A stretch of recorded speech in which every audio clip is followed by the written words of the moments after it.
Bonjour et bienvenue sur cette première vidéo consacrée à la gravure et découpe laser. Nous allons attaquer la transformation d'un logo de l'OSGL pour créer des panneaux de porte. Après avoir importé le fichier du logo, nous allons le vectoriser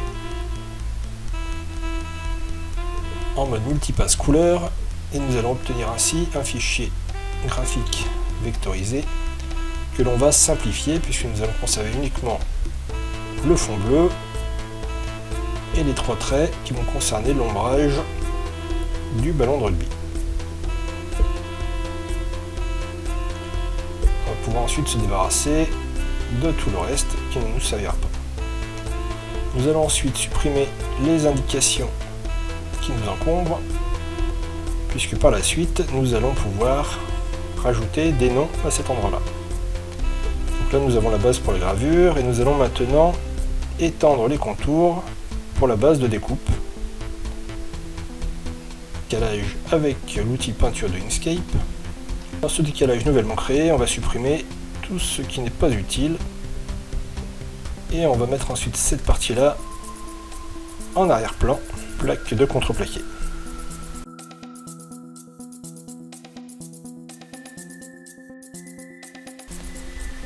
Et voilà, on a ainsi notre base de travail. On va maintenant pouvoir ajouter le nom,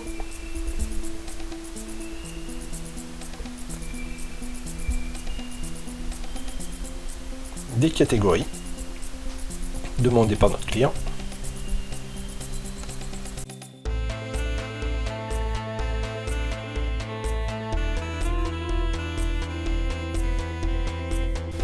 on va choisir une police qui se rapproche de celle de l'OSGL.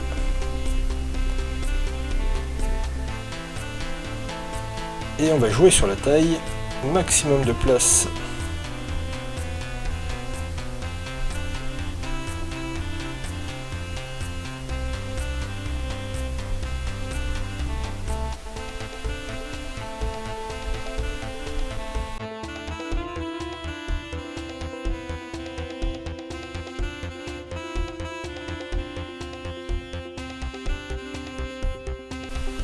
Pas oublier de changer le texte qui est un objet,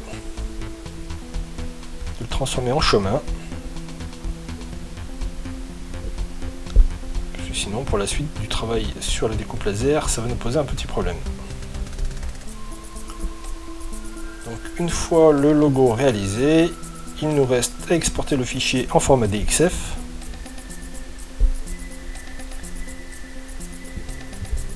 Pouvoir ensuite le réouvrir sur RDWorks pour attaquer la partie découpe. On importe le fichier.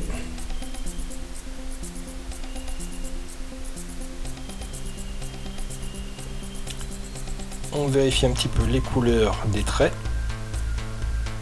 puisqu'en fait chaque trait va correspondre à un travail de la machine laser. Donc en l'occurrence les traits noirs ici ce seront des découpes, et les traits roses et verts vont correspondre à des zones de gravure. Donc en l'occurrence là on a deux gravures inversées, une dans laquelle c'est le fond qui est gravé et une pour lesquelles ce sont les lettres qui vont être gravées. Ça en présente deux modèles et après chaque personne est libre de choisir. On peut lancer rapidement une simulation pour voir comment la machine va travailler et surtout pour voir si le rendu est correct. Donc là on peut voir rapidement que tout a l'air très satisfaisant.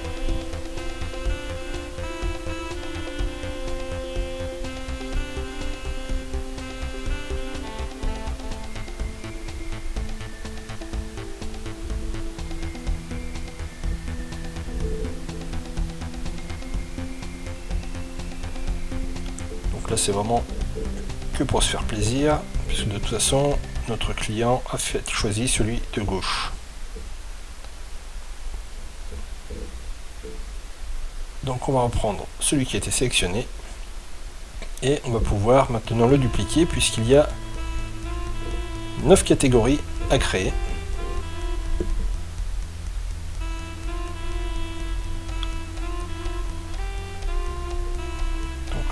on va copier-coller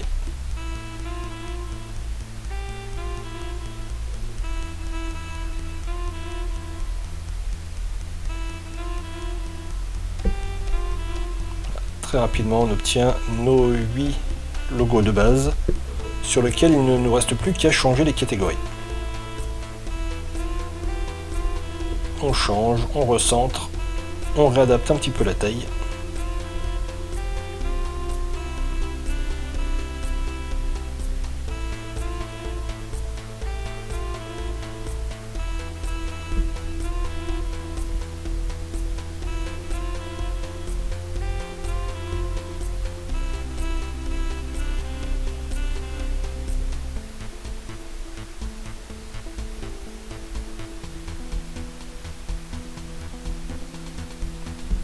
Et voilà comment très rapidement on a les 9 logos qui sont prêts. On exporte tout ça en format DXF en ayant préalablement changé tous les textes du mode objet en mode chemin. Sinon on ne pourra pas les récupérer derrière. On réimporte l'ensemble sous RDWorks. Et là, on peut vite s'apercevoir qu'il y a quelques petites corrections à apporter, notamment sur, sur les couleurs des traits utilisés. Donc maintenant, on va essayer de faire rentrer tout ça sur une planche de 60 par 40. Alors, on aurait très bien pu faire déjà cette partie-là sous Inkscape. Bon, là, je ne l'ai pas fait de base, j'ai préféré le faire sous RDWorks. Donc on voit qu'avec un arrangement conventionnel ça ne rentre pas, donc on va devoir maintenant commencer à réorienter les formes pour voir si on arrive à optimiser tout ça et faire entrer les 9 logos sur une seule plaque.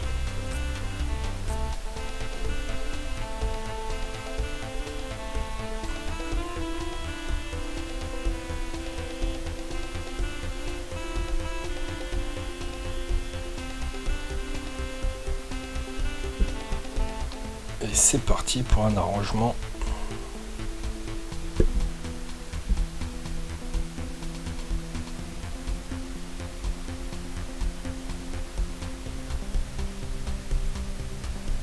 On oriente, on resserre.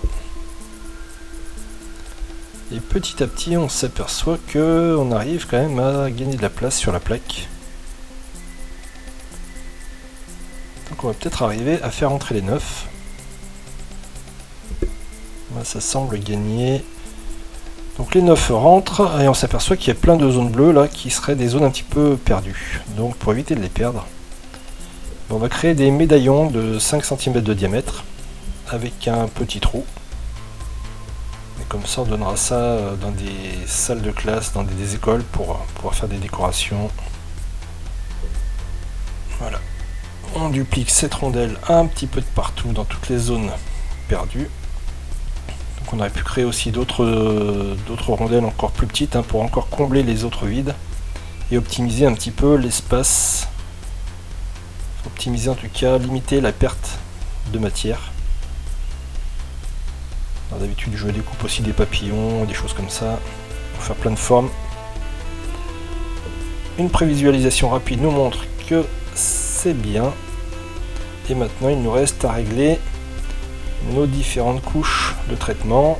Donc la bleue ne sera pas générée, les verts et roses sont des couches de scan, donc on va régler la vitesse et la puissance et pareil, et on se retrouve dans une prochaine vidéo pour la réalisation.